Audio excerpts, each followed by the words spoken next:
अस्सलाम वालेकुम। मैं तो वैसे ही कम बात करता हूँ, आप लोगों से बात नहीं करता। ये मेरी पहली वीडियो है जिसमें थोड़ा बहुत आपसे बात करना चाह रहा हूँ। अच्छा, मैं तकरीबन फर्स्ट या सेकंड ईयर मैंने अपलोड कर दिया है सॉल्व करके। मैं अब आ गया था बीएससी पर सॉल्व करने के लिए। बीएससी का एक टॉपिक आज मैंने सॉल्व भी कर दिया, जो अपलोड हो गया। कुछ और टॉपिक्स हैं और ज़ाहिर-सी बात है ये छुट्टियों के बाद फिर टाइम नहीं मिलता कि मैं ये सारे काम कर सकूँ। तो एक बच्चे ने मुझसे बहुत ज़्यादा रिक्वेस्ट की कि सर आप जो है ना एप्टीट्यूड के हवाले से जो है ना लॉन्च कर दें चीज़ों को। तो अब मैं दोनों कोशिश करूँगा कि मिला-जुला कर चलाता रहूँ। थोड़ा-सा उस तरफ भी काम करूँ, थोड़ा-सा ये भी जो है ना एप्टीट्यूड टेस्ट के हवाले से भी लॉन्च करूँ। एप्टीट्यूड टेस्ट के हवाले से जो है ना मैं जो लॉन्च करने जा रहा हूँ, ये मैं चैप्टर वाइज़ लॉन्च करूँगा। सही है ना? और ये तमाम यूनिवर्सिटीज़ के एप्टीट्यूड टेस्ट के लिए एलिजिबल होगा। अच्छा, कुछ यूनिवर्सिटी में ये चैप्टर आते हैं, कुछ में नहीं आते हैं, कोई मसला नहीं। जिनकी है जो लोग जैसे कराची यूनिवर्सिटी में सेट्स का सवाल आ जाता है, एनएडी में नहीं आता, और दूसरी यूनिवर्सिटी में आ जाता है, फास्ट में आ जाता है सेट का सवाल, और भी जो है ना 1-2 यूनिवर्सिटी में आता है, बिजनेस में नहीं आता। तो मैं अब लाइन से जो है ना 24 या 25 24 और 25 चैप्टर हैं जिनके मैं एमसीक्यू सॉल्व करूंगा, और मैं कोशिश करूंगा कि हर चैप्टर के जो है ना मैक्सिमम जो एमसीक्यूज है वो मैं सॉल्व कर दूं, आपको जरूरत ही नहीं पड़े।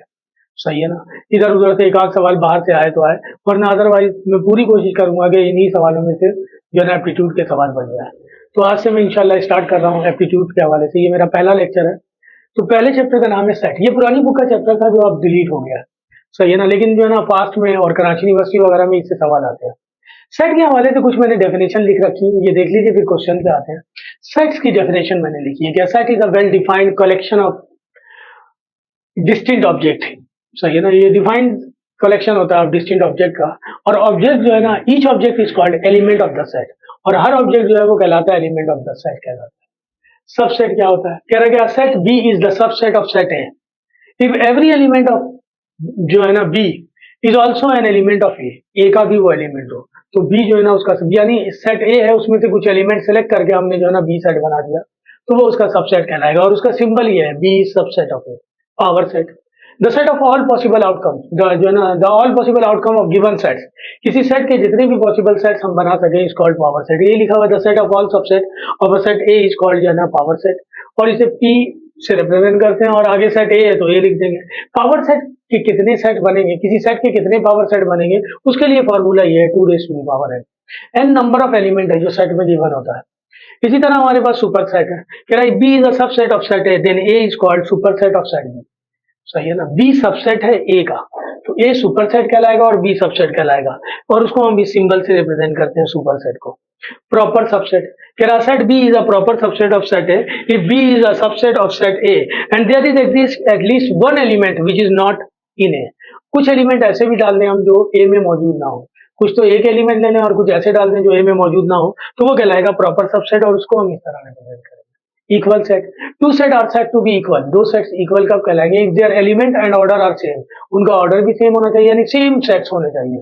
1 2 3 4 1 2 3 4 दो सेट दे दिए तो वो कहलाएगा इक्वल सेट, तो ए इक्वल हो जाएगा बी के। वो कह रहा है two sets A and B are equal if and only if each element of A belongs to B and vice versa, और each element of B belongs to A. A equal to B कब होगा? ए subset B का और B subset A का हो, then A equal to B होगा। Equivalent set, two set are set to be equivalent if their order is same, element भले same हो या ना हो। फॉर एग्जांपल एक सेट में 1 2 3 4 लिखा हुआ और एक सेट में लिखा हुआ ए बी सी डी, तो नंबर ऑफ एलिमेंट दोनों सेट के सेम है, तो वो कहलाएगा इक्विवेलेंट सेट। इक्विवेलेंट सेट का सिंबल मैंने गलत लिखा है, इक्विवेलेंट सेट ये होगा ए इक्विवेलेंट टू बी, ये इक्विवेलेंट सेट का सिंबल है। एग्जॉस्टिव जो है ना सेट्स, तो वो कह रहा है कि A B C be the subset of set U, A B C एक सेट यू के सबसेट हैं और A union B union C equal आ जाए यू के, then A B C are called exhaustive sets. Set if A and B are जो है ना B the two subset of set U, A और बी दोबारा सबसेट है सेट यू के, यू यूनिवर्सल सेट कहलाता है। Such that the subset of A and B B non empty, एक तो ये नॉन एम्प्टी हो, मौजूद हो उसमें एलिमेंट, एंड म्यूचुअली डिसजॉइंट और डिसजॉइंट भी हो। दो सेट म्यूचुअली डिसजॉइंट कब होंगे? जब हम उनका इंटरसेक्शन निकालें और नल आ जाए, यानी जो है ना खाली सेट आ जाए तो हम कहेंगे, या फाई आ जाए तो हम उसे कहेंगे डिसजॉइंट सेट है। और ये कंडीशन होल्ड करे ए यूनियन बी यू के इक्वल हो और ए इंटरसेक्शन बी फाई के इक्वल हो, तो then it is called set. Exhaustive और सेल में ये फर्क है, एग्जॉस्टिव में A union B union C equal हो यू के, और उसमें A intersection B null set आए और ए यूनियन बी यू के इक्वल। इसके अलावा कुछ हमारे पास लॉज है जिसकी जरूरत पड़ेगी। कंप्लीमेंट लॉ है, A union A complement equal हो जाएगा यू के, ए कंप्लीमेंट का कंप्लीमेंट इक्वल हो जाएगा ए के, ए इंटरसेक्शन ए कंप्लीमेंट इक्वल हो जाएगा पाई के, यू कंप्लीमेंट इक्वल हो जाएगा पाई के, और पाई कंप्लीमेंट इक्वल हो जाएगा यू के। कंप्लीमेंट यूनिवर्सल सेट में से उस सेट को माइनस करते हैं तो उसका कंप्लीमेंट आ जाता है। आइडेंटिटीज लॉ है हमारे पास, ए यूनियन पाई ए के इक्वल होगा, ए यूनियन यू यू के इक्वल आ जाएगा, ए इंटरसेक्शन यू ए के इक्वल आ जाएगा। इंटरसेक्शन निकालना है, ए इंटरसेक्शन फाइव फाइव के इक्वल हो जाएगा। हमें पता है यूनियन और इंटरसेक्शन दो सिंपल मेजर है। यूनियन जो है ना कंबाइन करता है सेट्स को कि वैल्यू रिपीट ना हो, और इंटरसेक्शन जो है ना टू टेक कॉमन, हम गिवन सेट्स में से कॉमन लेते हैं। ट्रांजिटिव प्रॉपर्टी ऑफ सबसेट लिखा हुआ है, ए सबसेट बी सबसेट सी हो तो हम लिख सकते हैं ए सबसेट सी भी होगा, ए सबसेट सी का भी होगा। इंटरसेक्शन ऑफ टू सेट्स, ये सेट बिल्डर नोटेशन में लिखा हुआ है। अगर हम दो सेट्स का इंटरसेक्शन निकालते हैं तो दोनों में जो कॉमन होता है वही रिजल्ट लिखते हैं, उसको सेट बिल्डर नोटेशन फॉर्म में इस तरह लिखेंगे, x such that x belongs to A, सही है ना, and X belongs to B, A से भी बिलोंग करेगा और बी से भी बिलोंग करेगा, क्योंकि दोनों में जो सेम होंगे वही लिखा जाएगा। यूनियन ऑफ टू सेट, तो ये लिखा हुआ है x such that x belongs to A, और करके लिखा हुआ है। और का मतलब ये हुआ ए में भी हो सकता है या बी में भी हो सकता है, और ए बी या बी से बिलोंग करे, X belongs to B. A union B A intersection B कब इक्वल होंगे, जब ए ये दोनों इक्वल हो ए के या बी के, या फिर ए और बी इक्वल हो तो A union B A intersection B A के इक्वल आता है या बी के इक्वल आता है। डिफरेंस ऑफ टू सेट, हमें पता है जब किसी सेट में से किसी दूसरे सेट को माइनस किया जाता है तो जिस सेट में से माइनस करते हैं उसमें जो रिमाइंडर बचता है वही लिखते हैं। ए माइनस बी का मतलब X such that x belongs to A, and X belongs to जो है ना ए, एक्स बिलोंग करेगा किससे, ए से, does not belong to B, B से बिलोंग, क्योंकि ए में से बी माइनस करेंगे, ए में जो बचेगा वो लिखेंगे। इसी तरह कंप्लीमेंट ऑफ सेट लिखा हुआ है, A complement U minus A, तो वही लिखेंगे x such that x belongs to U and does not belong to A. इसी तरह आइडमपोटेंट लॉ है कि ए यूनियन ए के इक्वल होता है, ए इंटरसेक्शन ए भी ए के इक्वल होता है। इसके अलावा कुछ प्रॉपर्टीज और हैं जो मैं लिख रहा हूँ। अच्छा मैं यहाँ लिख देता हूँ, हमारा टॉपिक है सेट्स और एप्टीट्यूड टेस्ट के लिए है।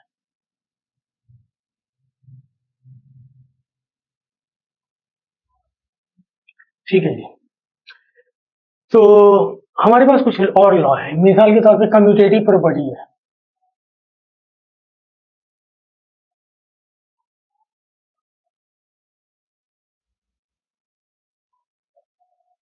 Of union. Commutative property of union ये है हमारे पास, ए यूनियन बी इक्वल हो जाएगा ए बी यूनियन ए के।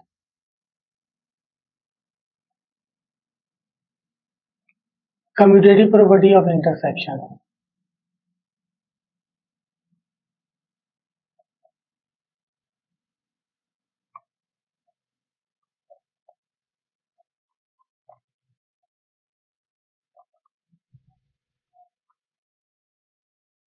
ए इंटरसेक्शन बी इक्वल हो जाएगा B intersection A. Commutative property उस प्रॉपर्टी को कहते हैं कि ऑर्डर ऑफ वैल्यू चेंज होने से रिजल्ट पे इफेक्ट ना पड़े, तो उस प्रॉपर्टी को हम कम्यूटेटिव कहते हैं। इसी तरह हमारे पास है एसोसिएटिव प्रॉपर्टी, ये कम्यूटेटिव प्रॉपर्टी था number one. Number two associative property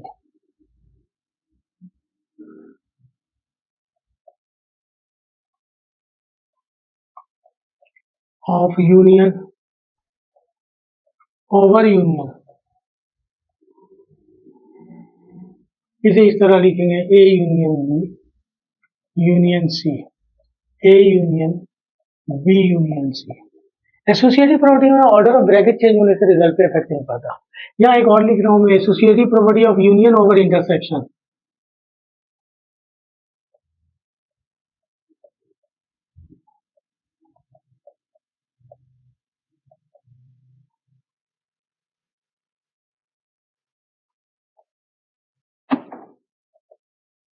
ये हो जाएगा A, associative property of union, A union B intersection C, तो ये हो जाएगा A union B intersection C, order of bracket change हो गया। Associative property of intersection over intersection, associative property of intersection over intersection,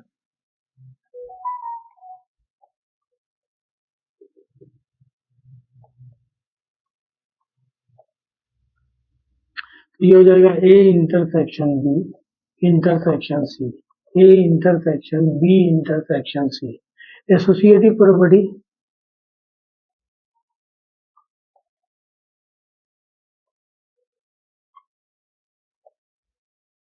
of intersection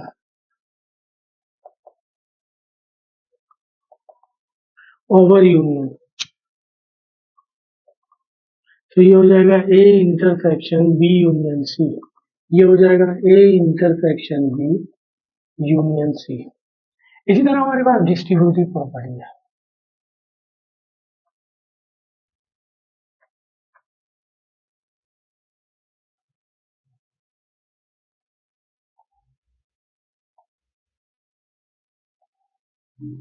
of union over intersection A union B intersection C. ये हो जाएगा A union B, union distribute होगा, intersection A union C.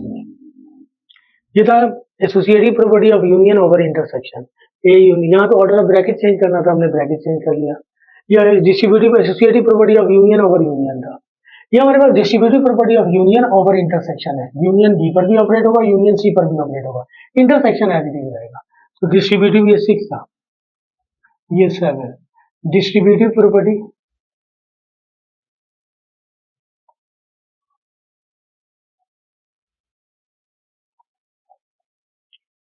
Of intersection over union. तो ये हो जाएगा हमारे पास A intersection B union C. Intersection को डिस्ट्रीब्यूट करेंगे A intersection B union A intersection C. ठीक है, ये हमारे पास डी मॉर्गन्स लॉ है।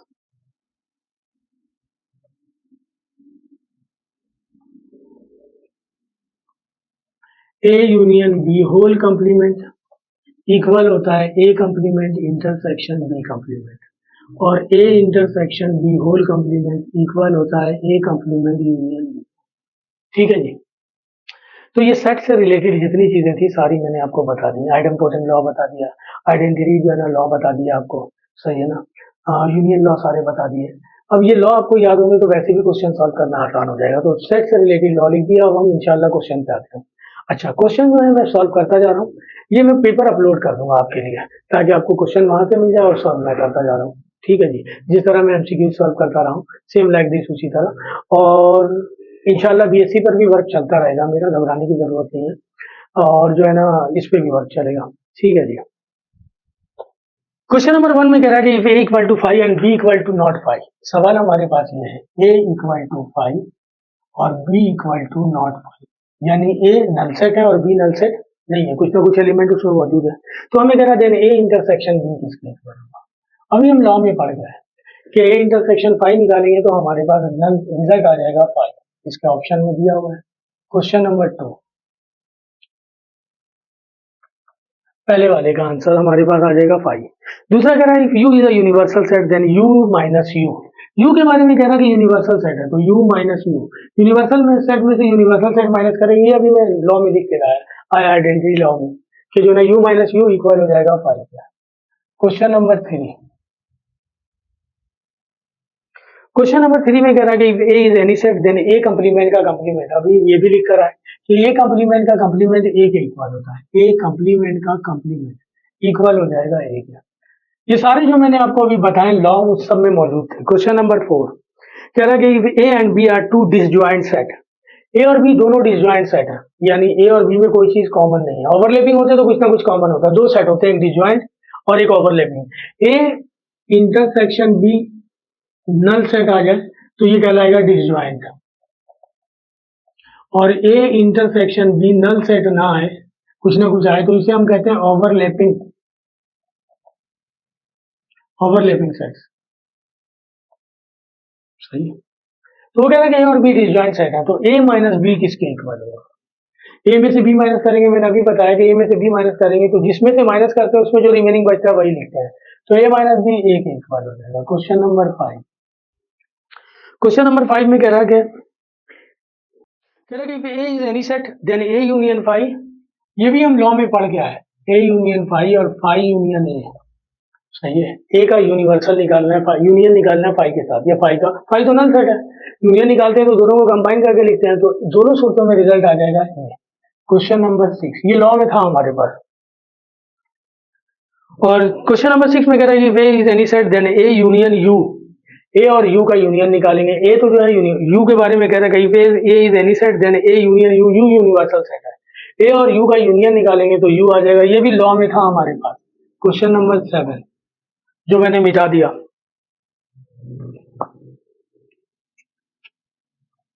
क्वेश्चन नंबर 7 में कह रहा है कि A is any set then A intersection U, A और यू का इंटरसेक्शन निकालेंगे तो जाहिर सी बात है ए सबसेट ही कहलाएगा यू का। जब यू सेट दिया हुआ होता है तो उसके साथ जितने सेट दिए हुए होते हैं तकरीबन वो सारे के सारे सबसेट होते हैं। तो ए यूनियन यू कह रहा है कि ए यूनियन यू किसके इक्वल होगा, यू के इक्वल होगा। यूनियन निकालेंगे ये भी यू आ जाएगा। ए इंटरसेक्शन यू कह रहा, ए इंटरसेक्शन यू तो ए आ जाएगा।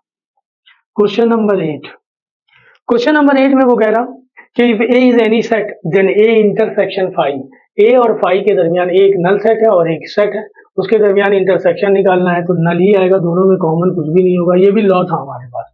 क्वेश्चन नंबर 9, क्वेश्चन नंबर 9 में कह रहा है कि if A is any set then A union A complement, ये भी लॉ में था हमारे पास, ए यूनियन ए कंप्लीमेंट। तो ये हमारे पास आ जाएगा यू।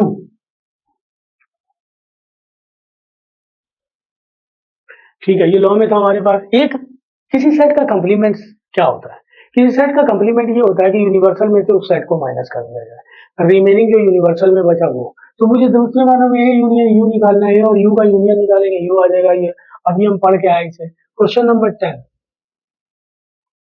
क्वेश्चन नंबर 10 में कह रहा है कि if A is any set then A intersection A complement, intersection निकालना है ए कंप्लीमेंट का।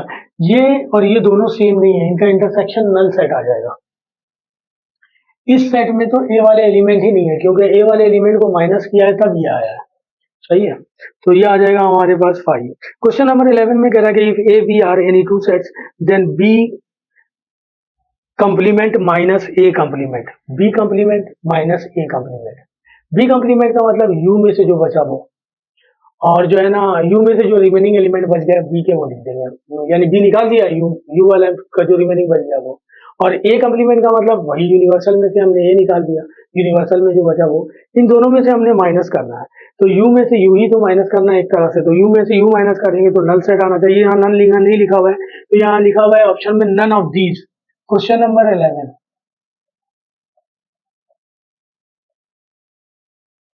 क्वेश्चन नंबर 12, क्वेश्चन नंबर 12 में हमारे पास डिस्ट्रीब्यूटिव लॉ दिया हुआ है। कह रहा है कि इफ ए बी एंड जो है ना वो कह रहा है if A B C are any three sets then A union B intersection C किसके इक्वल होगा। आगे ऑप्शन दिया हुआ है, एक ऑप्शन ये भी लिखा हुआ है A union B intersection A union C, बाकी सारे गलत लिखे हुए हैं। ये साफ पता चल रहा है कि डिस्ट्रीब्यूटिव लॉ जो हम पढ़ के आए हैं, तो इसको डिस्ट्रीब्यूट करेंगे तो ये आ जाएगा। उसने लिखा नहीं है अकॉर्डिंग टू डिस्ट्रीब्यूटिव लॉ क्या होगा, उसने तो ऑप्शन दिए हुए कि कौन सा सही है। तो बाकी तीनों ऑप्शन रॉन्ग है, उस कंडीशन पूरी नहीं कर रही है, तो ऑप्शन ये सही है A union B intersection A union C, ये अकॉर्डिंग टू डिस्ट्रीब्यूटिव लॉ दिया हुआ। क्वेश्चन नंबर 13, क्वेश्चन नंबर 13 में वो कह रहा है कि if A B C are any three sets then A intersection B union C, ये भी डिस्ट्रीब्यूटिव लॉ से किया हुआ है, A intersection B union C. इसको अकॉर्डिंग टू डिस्ट्रीब्यूटिव लॉ करेंगे तो A intersection B union A intersection C, option में आंसर दिया हुआ है A intersection B union A intersection C. Question number 14, question number 14 में वो कह रहा है कि if A B are any two sets then A union B whole complement, De Morgan's law, A union B whole complement equal होता है A complement intersection B complement. Question number 15, question number 15 में कह रहा है कि if A B C are any two sets then A intersection B whole complement किसके equal होता है। तो according to De Morgan's law ये इक्वल होता है A complement union B complement. Question number 16, question number 16 में कह रहा है कि A B are any two sets then A cross B, सही है ना, किसके इक्वल होगा, A union B, B cross A, A union B complement, इनमें से किसी के इक्वल नहीं होगा। A cross B just set A के एलिमेंट को बी से क्रॉस करते हैं तो हम ऑर्डर पेयर में लिखते हैं, यहाँ पे ऐसा कुछ भी नहीं दिया हुआ है, तो हम लिखेंगे नन ऑफ दीज, ऑप्शन दिया हुआ है none of these. Question number 17, A cross B कभी भी बी क्रॉस ए के इक्वल नहीं होता। ए क्रॉस बी में ए के एलिमेंट पहले आते हैं बी के बाद में, बी क्रॉस ए करेंगे तो बी के पहले आ जाएंगे ए के बाद में, एक्स और वाई कोऑर्डिनेट चेंज हो जाएगा। क्वेश्चन नंबर 17 में वो कह रहा है कि if A B C are जो है ना C are any sets, then A cross B union C किसके इक्वल होगा? B union C. यहाँ ऑप्शन में बहुत सारे आंसर दिए हुए हैं, तो ये इक्वल हो जाएगा। डिस्ट्रीब्यूटिव लॉ क्रॉस पे ऑपरेट किया गया है, तो according to distributive law option सही दिया हुआ है, A cross B union A cross C. Question number 18। Question number 18 में लिखा हुआ है हमारे पास, if A B and C are any sets then A cross B intersection C किसके इक्वल होगा? अब A cross B union C के बजाय बी इंटरसेक्शन सी दिया हुआ है, तो हम लिखेंगे ए क्रॉस बी, यूनियन के बजाय इंटरसेक्शन लिख देंगे A cross C. Question number 19। Question number 19 में कह रहा है कि if A B and C are any sets then A minus B cross C किसके इक्वल होगा? सही है, तो A minus B cross C कह रहा है, वही डिस्ट्रीब्यूटिव लॉ अप्लाई किया गया है, A cross C minus B cross C, तो इसी के इक्वल दिया हुआ है A cross C minus B cross C. Question number 20। Question number 20 में कह रहा है कि if A subset B, A subset है बी का, यानी इसका मतलब ए में बी के कुछ एलिमेंट मौजूद है, तो हमें निकालने के लिए कह रहा है ए इंटरसेक्शन बी किसके इक्वल होगा? ए और बी का इंटरसेक्शन निकालेंगे, तो जाहिर सी बात है ए बी से ही एलिमेंट लेकर के तो ए को बनाया गया है, जो एलिमेंट हमने लेके ए में डाला है तो वही आएगा हमारे पास, इंटरसेक्शन दोनों में कॉमन वही होगा, तो ए इंटरसेक्शन बी इक्वल होगा ए के। तो ए इंटरसेक्शन बी इक्वल हो जाएगा ए के, क्योंकि ए सबसेट है बी का, सही ना। और जब दोनों का इंटरसेक्शन निकालेंगे तो ए में जो सेट में जो हमने एलिमेंट बी से निकाल के डाले हैं वही उन दोनों का इंटरसेक्शन होगा, तो ए के इक्वल आ जाएगा। Question number 21।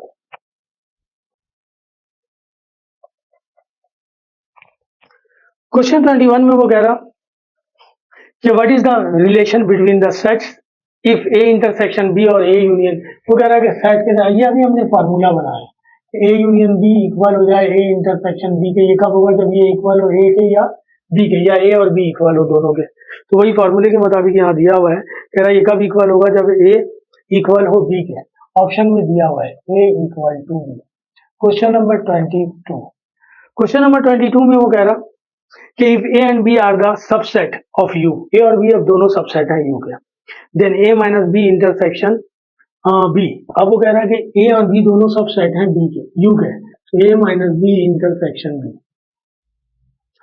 तो जब मैं ए में से बी माइनस करूंगा तो यहाँ ए के एलिमेंट बच जाएंगे सिर्फ, इसका इंटरसेक्शन निकालना है बी के, बी से ए में से बी तो माइनस कर दिया, अब यहाँ बी मौजूद ही नहीं है, इन दोनों का इंटरसेक्शन निकालेंगे तो नल सेट आ जाएगा, तो इसका आंसर आ जाएगा null set. Question number 23। Question number 23 कह रहा है इफ ए कंप्लीमेंट इक्वल है यू के। जाहिर सी बात है ए कंप्लीमेंट का मतलब यू माइनस ए होता है, तो यू ही आएगा आंसर। अब वो कह रहा है कि आप ये बता दीजिए ए क्या था, ये तो गिवन नहीं दिया हुआ, ए कंप्लीमेंट का मतलब ये हुआ यू में जो सेट बचा वो, और ए क्या था, तो ए यहाँ पे गिवन नहीं है, हम लिख देंगे कि ए पाई था। Question number 24। क्वेश्चन नंबर 24 में कह रहा set consist of 3 element, then number of element in the power equal to, तो पावर बताना है कि number of set power set के कितने बनेंगे, तो ये आ जाएगा 8, 26, 5। वो कह रहा है कि if x into Y plus Z equal है इसके, X Y plus X Z, जाहिर सी बात है इसे डिस्ट्रीब्यूट किया गया, तो ये कहलाएगा डिस्ट्रीब्यूटिव प्रॉपर्टी। इसमें पूरा लिखा हुआ है distributive property with respect to multiplication over addition, या एडिशन लिखा हुआ है, तो इसका आंसर यही लिखेंगे distributive property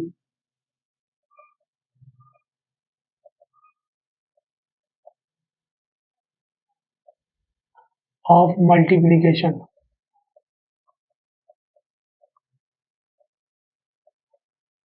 over addition. Question number 26। Question number 26 में वो कह रहा हूं हमारे पास कि the number of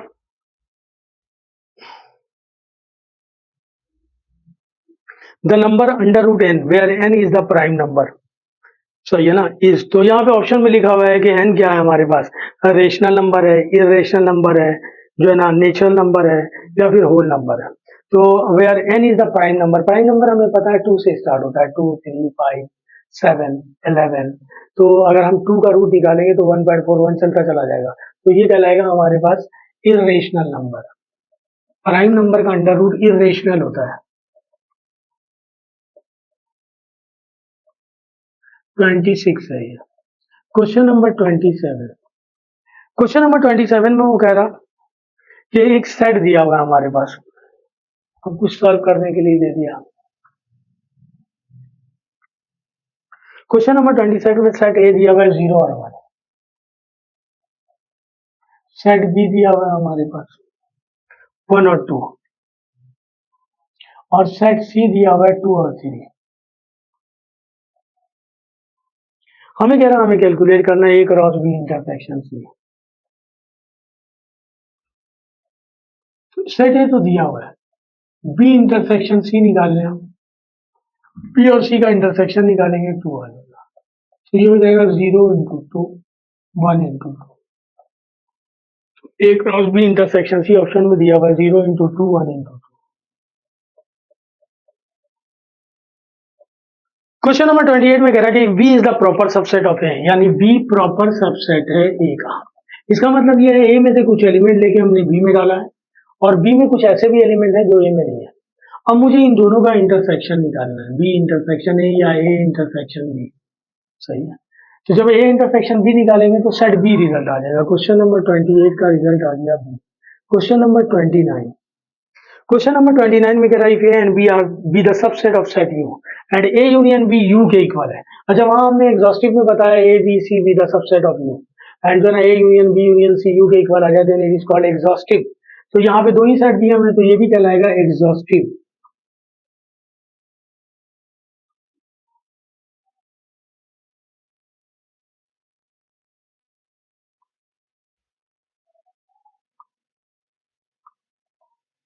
set. Question number 30 exhaustive set, सही है। सेल होता तो वो हमें डिफाइन करता कि A intersection B equal to null set, उसने यहाँ डिफाइन नहीं किया, डिसजॉइंट नहीं है। 30 में दो सेट दिए हैं हमारे पास, ए और बी, और कह रहा है ए माइनस बी निकालना है। एक सेट दिया हुआ है ए,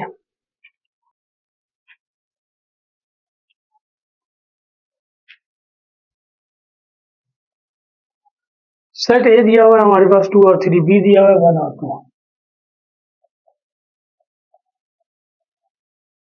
हमें कह रहा निकालने के लिए ए माइनस बी, ए में से इसको माइनस करेंगे, कॉमन 2 ए निकल जाएगा, बी में ए में बच गया 3, तो आ जाएगा आंसर हमारे पास 3, ऑप्शन में दिया हुआ है 3। 31 में कह रहा है if A and B are two sets and A subset is B and B subset of A, तो then A equal to B हो जाएगा। कंडीशन दी हुई है हमारे पास। Question 31 A equal to B. 32 कह रहा है कि the set of all subset of a set is called power set. अभी यही डेफिनेशन लिखी है हमने। 32 का आंसर है पावर सेट।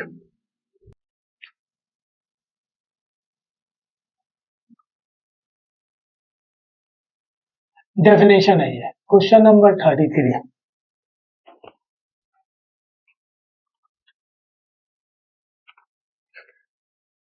में कह रहा है कि F is a subset of a G then G is called, G super set कहलाएगा। ए सबसेट ऑफ बी, तो then B is called super set. तो यहां लिखा हुआ है हमारे पास G is called super set.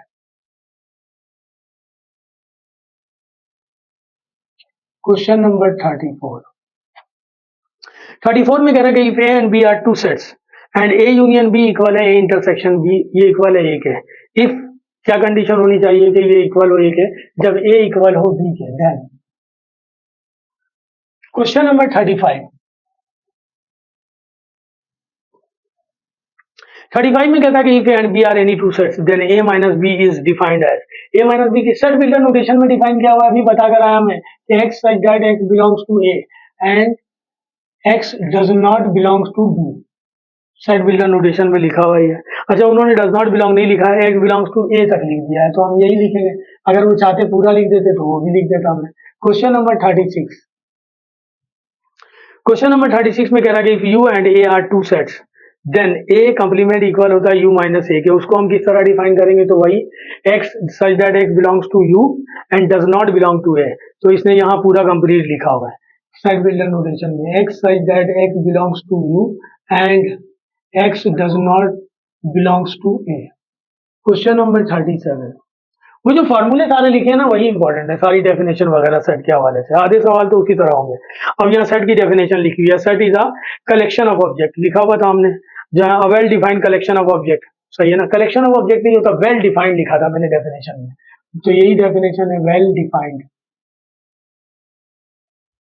Collection of object.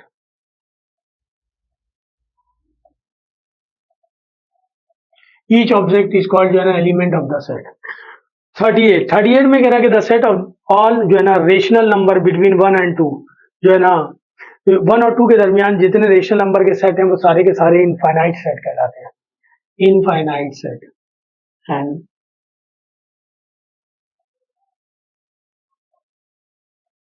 Question number 39, question number 39 में कह रहा हमारे पास जो है ना कि which of the following is true for every sets.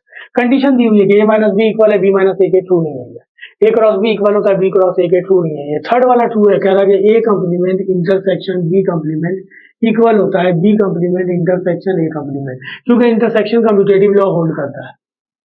Question number 40 कह रहा है लेट a एक सेट दिया हुआ है और b और c दिया हुआ है और d भी दिया हुआ है, then which pair is equal equivalent set, कौन सा पेयर जो है ना इक्विवेलेंट सेट है, हमें ये बताना। क्वेश्चन नंबर 40, क्वेश्चन नंबर 40 में कह रहा है कि लेट ए बी एंड सी तीन और डी तीन चार सेट दिए हुए, एक दिया हुआ है ए दिया हुआ है हमारे पास ए बी सी, बी दिया हुआ है हमारे पास 3 4 5, सी दिया हुआ है हमारे पास बी सी ए, सी दिया हुआ है 1 और 4 और डी दिया हुआ है ए बी सी और डी। उसका सवाल ये है हमारे पास, सही है ना, कह रहा है कि let A B C and D then which pair is equivalent set. Equivalent मैंने आपको लिखवाया आपको डेफिनेशन कि two set are set to be equivalent if their order is same, element same हो या ना हो, एलिमेंट सेम हो, ऑर्डर और एलिमेंट दोनों सेम हो तो इक्वल हो जाएगा, और ऑर्डर इज सेम यानी देखिए इस सेट में 3 एलिमेंट है, ऑर्डर और नंबर ऑफ एलिमेंट को कहते हैं, इस सेट में भी 3 एलिमेंट है 3 4 5, तो इनके ऑर्डर सेम है, तो इसका मतलब ये हुआ कि हमारे पास जो है ना इसके ऑप्शन में आंसर आएगा ए एंड बी, तो लिख देंगे यहाँ पे ए एंड बी। मेरे पास स्पेस नहीं है, मुझे ये मिटाना पड़ेगा स्पेस लेने के लिए। अच्छा जी, क्वेश्चन नंबर 41 में कह रहा है कि ए बी सी तीन सेट दिए हुए हैं, तो हमें कह रहा है कैलकुलेट करने के लिए जो ना और यू दिया हुआ है, हमारे पास एक यूनिवर्सल सेट दिया हुआ है 0 1 2 1 2 3 4 5 1 2 3 4 5, एक सेट ए दिया हुआ है, सेट ए दिया हुआ है 4 और 5, बी दिया हुआ है 1 2 3, बी दिया हुआ है 1 2 3 और सी दिया हुआ है हमारे पास 1 और 2। हमें कहना है कि हमें निकालना है B union C complement intersection है। अगर मैं बी यूनियन सी कंप्लीमेंट निकालूंगा तो यूनिवर्सल में से बी यूनियन सी माइनस करेंगे, तो पहले बी और सी का यूनियन निकालेंगे, इसका यूनियन निकालेंगे तो आ जाएगा 1 2 3, यूनिवर्सल में से ये माइनस करेंगे 1 2 3 तो बच जाएगा 4 5, तो यह बी यूनियन सी का कंप्लीमेंट आ जाएगा 4 और 5, और इंटरसेक्शन निकालेंगे ए के साथ, ए भी दिया हुआ है 4 और 5, तो इसका इंटरसेक्शन यही आ जाएगा 4 और 5, 4 और 5 सेट ए है, तो ऑप्शन में आंसर लिखा हुआ है सेट ए, लिख देते हैं सेट ए।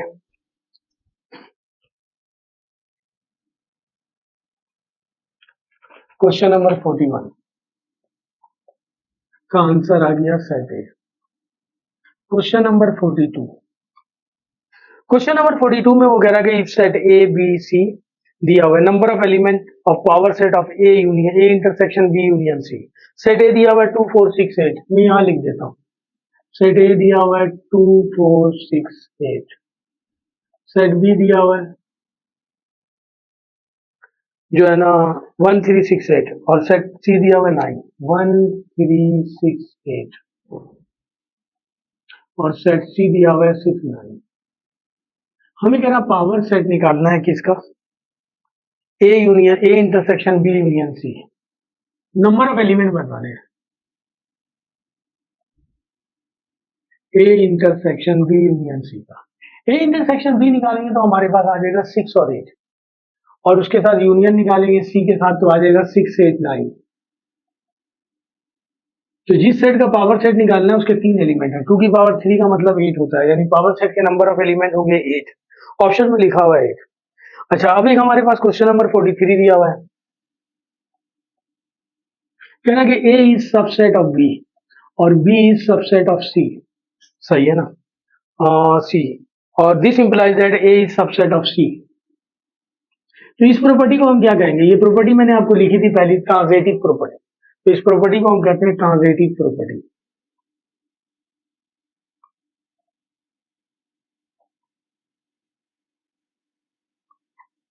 ये क्वेश्चन नंबर 43 है। Question number 44,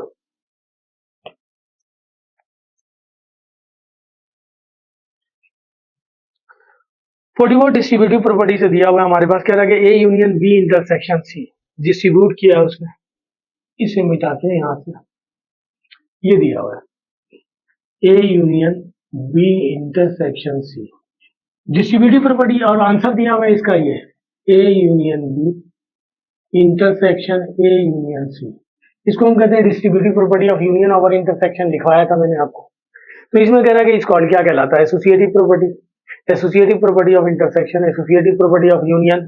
so in well defined collection of object है ये, नहीं, नन ऑफ दीज, तो ये आ जाएगा none of these, question number 44, none of these, क्योंकि ये है distributive property of union over intersection है, ये लिखा हुआ नहीं है। क्वेश्चन नंबर 45, क्वेश्चन नंबर 45 में वो कह रहा है कि एक सेट दिया हुआ है ए बी सी, और एक सेट दिया हुआ है बी बी सी, देन ये एक सेट ये दिया हुआ है ए बी सी,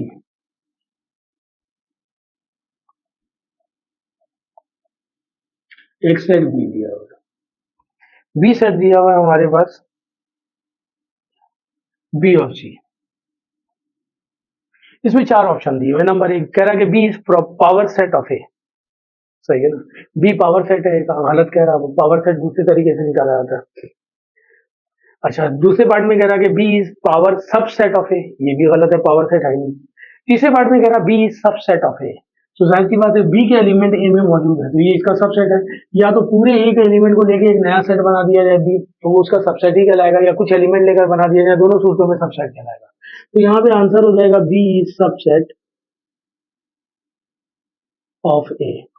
ये क्वेश्चन नंबर 45 है। मैं ये दोनों मिटा रहा हूँ, क्वेश्चन नंबर 1 से लेके 20 तक, क्योंकि मेरे पास अब जगह नहीं है।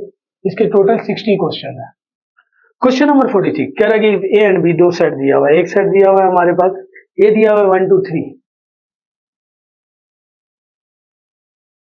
और सेट बी दिया हुआ है हमारे पास 1 और 2, और इसके ऑप्शन गिवन है ए के ऑप्शन ये गिवन है A intersection B subset of A, दूसरा दिया हुआ है A intersection B subset of A union B, तीसरा दिया हुआ है A union B subset of A, और चौथे ऑप्शन में कह रहा ऑल ऑफ दीज। ये तीनों कंडीशन सही है। अगर मैं इन दोनों का इंटरसेक्शन निकालूं तो 1 और 2 आ जाएगा, सबसेट हो गया, ये का बिल्कुल सही लिखा हुआ है।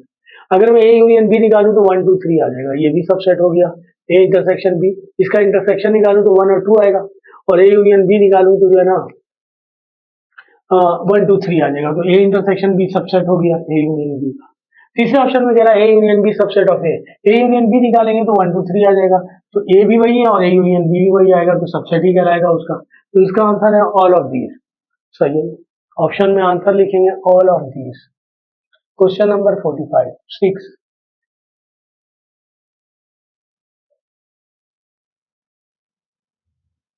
क्वेश्चन नंबर 47, क्वेश्चन नंबर 47 में कह रहा है कि हमारे पास एक सेट दिया हुआ है ए 1 2 3, और एक सेट दिया हुआ है बी 3 1 2, ए दिया हुआ है 1 2 3 और बी दिया हुआ है 3 1 2। ऑप्शन दिए हुए चार। पहला ऑप्शन ये दिया हुआ है A super set of B, सही है ना, ए सुपर सेट है बी का। दूसरा ऑप्शन दिया हुआ है B is not A is not subset of B.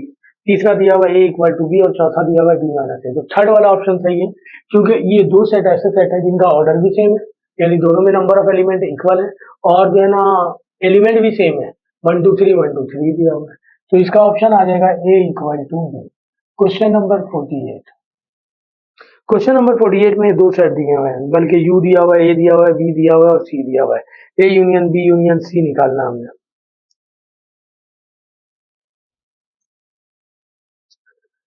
You दिया हुआ है 1 2 3, एक सेट दिया हुआ है यू 1 2 3, अच्छा जी, और ए दिया हुआ है 1 2,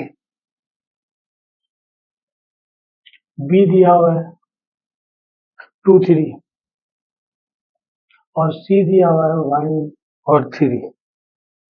हमें कह रहा हमें ये निकालना है A union B union C. A union B निकालेंगे, ये ऐसे दे दिया उसने। ए यूनियन बी निकालेंगे आ जाएगा 1 2 3, और जो है ना फिर उस ए यूनियन बी का यूनियन सी के साथ निकालेंगे तो तब भी 1 2 3 आएगा, यानी ये आ जाएगा 1 2 3। ये सेट हमारे पास यू है। तो A union B union C जो है ना सेट यू है। अच्छा, इसमें सेट यू जो है ना उसने नहीं लिखा हुआ है सेट, यानी ऑप्शन जो है ना हमारे पास जो है ना ऑप्शन दिए हुए हैं ए बी सी और फाइव, सही है ना। तो ये फाइव नहीं आएगा, ये आएगा यू, क्योंकि A union B union C 1 2 3 आ जाएगा, तो इसका ऑप्शन आएगा यू।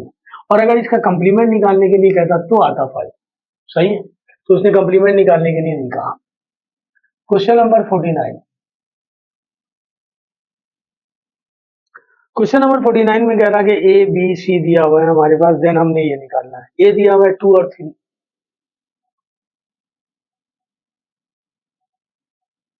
बी दिया हुआ है हमारे पास 3 और 4, और सी दिया हुआ है 4 और 5, 4 5। दो दो एलिमेंट हर साइड में दिए हुए हैं। हमें निकालने के लिए कह रहा है A cross B intersection A cross B intersection A cross C. A cross B निकालेंगे तो ए क्रॉस बी आएगा 2 3 2 4 3 3 3 4, और उसके बाद जो है ना इंटरसेक्शन लगा हुआ है। ए क्रॉस सी निकालेंगे 2 4 2 3 5 3 4 3 5। तो इन दोनों का इंटरसेक्शन निकालेंगे तो एक ये और एक ये मिलेगा, 2 4 और 3 4। तो इसका ऑप्शन आ जाएगा हमारे पास 2 4 3 4 दिया हुआ है हमारे पास जो है ना। अच्छा, उसने जो है ना ऑप्शन में सॉल्व करके नहीं दिया हुआ, कह रहा है कि ये किसके इक्वल है, ए क्रॉस बी क्रॉस सी के इक्वल है, ए इंटरसेक्शन बी क्रॉस सी के इक्वल है, ए क्रॉस बी इंटरसेक्शन सी के इक्वल है, या नन ऑफ दीज के इक्वल है। अगर आप जो है ना ये तीनों ऑप्शन सॉल्व कीजिएगा, इंटरसेक्शन निकालिएगा, तो कोई भी इस टाइप का नहीं आएगा, यानी इसका ऑप्शन आ रहा हमारे पास आंसर 2 और 4 और 3 और 4, इसका आंसर। तो ये तीनों ऑप्शन में आंसर नहीं आएगा, तो लिहाजा जो है ना नन ऑफ दीज आपको क्रॉस निकालना आ गया, बस मैं लिख दे रहा हूँ ऑप्शन नन ऑफ दीज आएगा।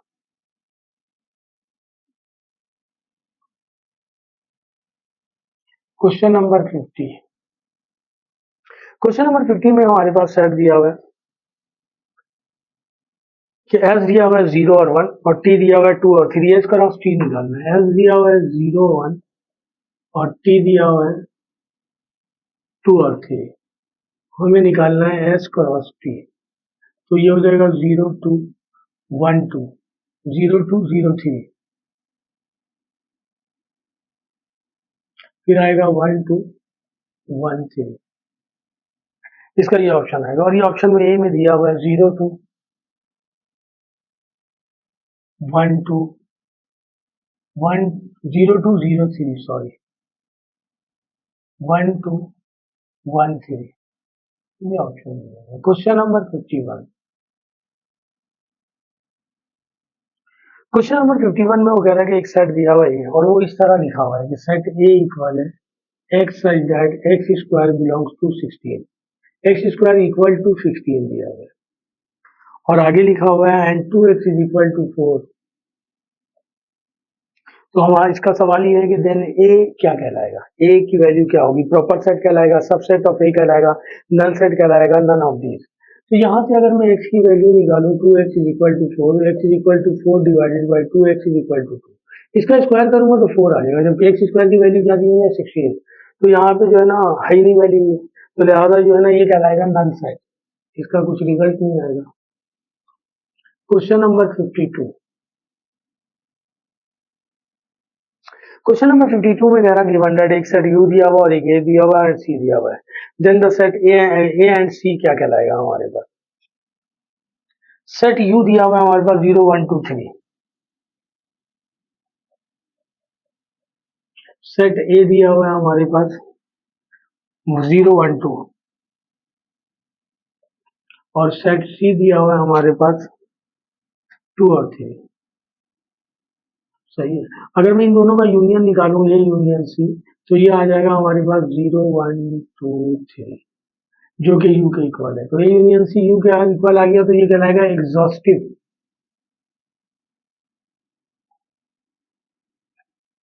सही है जी। Question number 53। क्वेश्चन नंबर 53 में वो कह रहा कि इफ ए एक सेट दिया हुआ है ए बी सी डी, तो then how many subset can be formed, इसके कितने सबसेट बनाए जा सकते हैं। चार एलिमेंट है, 2 की पावर 4 का मतलब 16, कितने सबसेट बनाए जा सकते हैं, 16, 54। क्वेश्चन नंबर 54 दिया हुआ हमारे पास, कह रहा है कि let A be the set of prime number less than 50। ये प्राइम नंबर का सेट है, लेस देन 50 है, तो सेट ए अगर मैं बनाऊंगा प्राइम नंबर का सेट, तो 2 से स्टार्ट होगा, 2 3 5 7 11 चलता रहेगा। और 50 से पहले वाले लेकर के आए तो आ जाएगा हमारे पास 41 प्राइम नंबर है, 43 प्राइम नंबर है, 47 प्राइम नंबर है, 49 प्राइम नंबर नहीं है, यहाँ तक आएगा। ये एक सेट है, इस तरह चल रहा है। और बी के बारे में कह रहा है कि B is the set of odd number greater than 40, 40 से ग्रेटर है, और बता नहीं रहा कितना ग्रेटर है। ऑड नंबर का सेट है 41, 43, 45, 47, 49, सही है ना। 50 जो है ना, क्या बी ग्रेटर देन 40, 40 से बड़ा है, चलता रहेगा।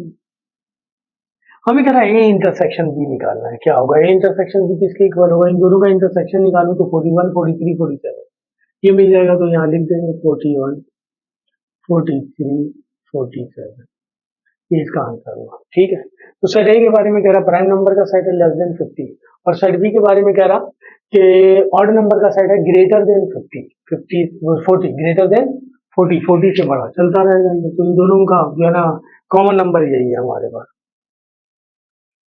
55 में वो कह रहा, क्वेश्चन नंबर 55 में कह रहा कि एक सेट ए दिया हुआ एक बी दिया हुआ, then the relation between A and B क्या कहलाएगा। ए दिया हुआ ए बी सी, ए दिया हुआ है ए बी सी, और बी दिया हुआ है हमारे पास 3 4 5। Then the relation between A and B, ये लिखा हुआ है कि A equal to B disjoint set A cross B या ए सबसेट ऑफ बी, तो ये सबसेट तो हो ही नहीं सकता, ये एलिमेंट यहाँ आएंगे, तो इसमें जो है ना डिसजॉइंट है, ये और बी का इंटरसेक्शन निकालेंगे तो नल सेट आ जाएगा, जो भी कहलाएगा डिसजॉइंट। क्वेश्चन नंबर 55 का आंसर है डिसजॉइंट।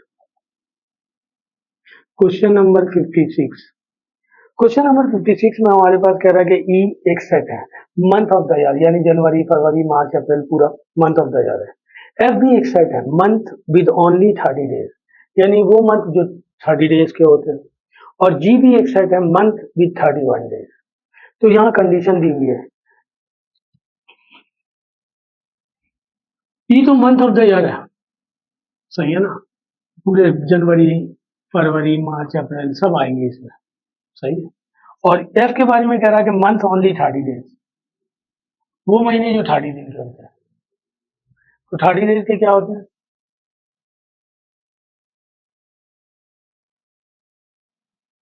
अप्रैल, जून, नवंबर और सितंबर और नवंबर, सितंबर नवंबर 30 डेज वाले मंथ, 30 दिन सितंबर के, अप्रैल में, नवंबर में। बाकी जो बच जाते हैं वो कह रहा है कि ई जी जो है मंथ है 31 है, तो क्या क्या बच गया, फेब हटा दें हम, मार्च अप्रैल आ गया, मई, जून, जुलाई तो यहाँ लिख दिया, ये जून ये है, जुलाई है 31 है, अगस्त, सितंबर लिख दिया, अक्टूबर, नवंबर लिख दिया, दिसंबर, ये है। अब यहाँ उसने रिलेशन दिया हुआ है, रिलेशन क्या क्या दिया हुआ है हमारे पास, कह रहा है कि जी इक्वल है एफ के, बिल्कुल गलत कह रहा है, जी और एफ दोनों बराबर नहीं है, सही है ना। दूसरे पार्ट में कह रहा है G subset of E, G subset है इसका, बिल्कुल इसका सबसेट है, ये सही है, यहाँ तो सारे महीने, यहाँ ये महीने मौजूद है। तीसरे पार्ट में कह रहा है कि जी सबसेट ऑफ एफ, ये गलत है, जी एफ का सबसेट नहीं है। और जो है ना जी थर्ड पार्ट में कह रहा है कि जी इज नॉट इक्वल टू, जी और ई इक्वल नहीं है, क्योंकि यहाँ तो नंबर ऑफ एलिमेंट ज्यादा है, यहाँ नंबर ऑफ एलिमेंट कम है, तो ये इक्वल भी नहीं है। तो इसका सही ऑप्शन है G subset of E. Question number 57। Question number 57 में कह रहा है कि सेट दिया हुआ है यू ए बी और वो कह रहा है ए यूनियन बी का कंप्लीमेंट निकालना है। हमारे पास यू दिया हुआ है, सेट यू क्या दिया हुआ है 1 2 3, सेट ए दिया हुआ है हमारे पास 2 3 और बी दिया हुआ है 1 3। पहले निकालने A union B, A union B निकालेंगे तो ये आ जाएगा 1 2 3। अब हम इसका कंप्लीमेंट निकालेंगे तो यूनिवर्सल्स में से माइनस करेंगे, जो यूनिवर्सल है वही आ गया 5 सेट आ जाएगा, सही है ना, नल सेट आ जाएगा हमारे पास। क्वेश्चन नंबर 58 में कह रहा है if a set contains, if a set contain of n element then power set of set A consist of element, तो उसके कितने एलिमेंट होंगे 2 की पावर n, ये फार्मूला था हमारे पास। क्वेश्चन नंबर 19 में कह रहा 59 sorry, question number 59, question number 59 में हमारे पास दिया हुआ है forward value of x, x की वैल्यू निकालिए, कंडीशन ये दिया हुआ ऑर्डर पेयर में x plus 3 comma 8 equal to -5 into 3। सही है, वैसे इसने गलत लिखा है, यहाँ लिखना चाहिए इसे 3 ही, क्योंकि जो है ना यहाँ भी 3 है यहाँ भी 3 है, एक्स कोऑर्डिनेट के दोनों ऑर्डर पेयर है, वाई कोऑर्डिनेट के इक्वल होगा, दोनों सेम आने चाहिए। x इज इक्वल टू -5 -3 -8 आ जाएगा, तो x की वैल्यू -8 है, डी ऑप्शन में दिया हुआ है -8। क्वेश्चन नंबर 60, क्वेश्चन नंबर 60 में हमारे पास एक सेट दिया हुआ है, एक सेट दिया हुआ है ए, एक दिया हुआ है बी और एक दिया हुआ है यू। सेट यू दिया हुआ है हमारे पास 0 1 2 3, सेट ए दिया हुआ है हमारे पास 0 1, सेट बी दिया हुआ है 2 3। अब वो कह रहा है then set A and B क्या कहलाएगा, वही लिखा हुआ है objective cell union set overlapping set, सही है ना। तो अगर मैं ए यूनियन बी निकालूं तो आ जाएगा 0 1 2 3 यू आ जाएगा, इसका मतलब जो है ना, और ए इंटरसेक्शन बी निकालूं, यहाँ एक काम और भी करना पड़ेगा तो नल सेट आ जाएगा। ये दोनों कंडीशन होल्ड कर रहा है, ए यूनियन बी यूनियन के बराबर है, A intersection B null set के बराबर है, तो ये कहलाएगा सेल। और अगर ए इंटरसेक्शन बी नल के इक्वल नहीं आता तो ये कहलाता है एग्नोस्टिक। ठीक है जी, तो ये सेट के हवाले से ये सवाल थे सारे, मैंने कर दिए। मैंने आपको बताया कि मेरे पास जो है ना सवाल लिखे हुए बहुत सारे, जो मैं देख के कर रहा हूँ। तकरीबन ये वही सवाल है जो मुख्तलिफ एप्टीट्यूड क्लासेस में आए हुए हैं, और तकरीबन आपका कवर हो जाएगा इससे ही। सेट के हवाले से जितने सवाल मैंने कर दिए, जो फॉर्मूले लिख दिए, उन सबसे सारी चीजें मैं हर चैप्टर जो है ना कुछ सॉल्व करने से पहले जो है ना मैं उनके फॉर्मूले एक्सप्लेन कर दूंगा आपको, तो आपको आसानी रहे। कुछ थ्योरी भी लिखना हो तो वो भी लिख दूंगा मैं, ताकि आपको आसानी रहे। तो ये मेरा पहला लेक्चर था एप्टीट्यूड के हवाले से। इंशाल्लाह आपको कहीं इधर उधर जाने की जरूरत नहीं पड़ेगी, तकरीबन सवाल हो जाएंगे। और किसी बच्चे के पास एक्स्ट्रा और भी सवाल हो तो वो मुझे सेंड कर दे, मैं वो भी सॉल्व कर दूंगा मिक्सअप करके। तो सेट के हवाले से जितने सवाल पॉसिबल थे वो सारे के सारे मैंने कर दिए। इंशाल्लाह नेक्स्ट वीडियो में मुलाकात होगी। अल्लाह हाफिज।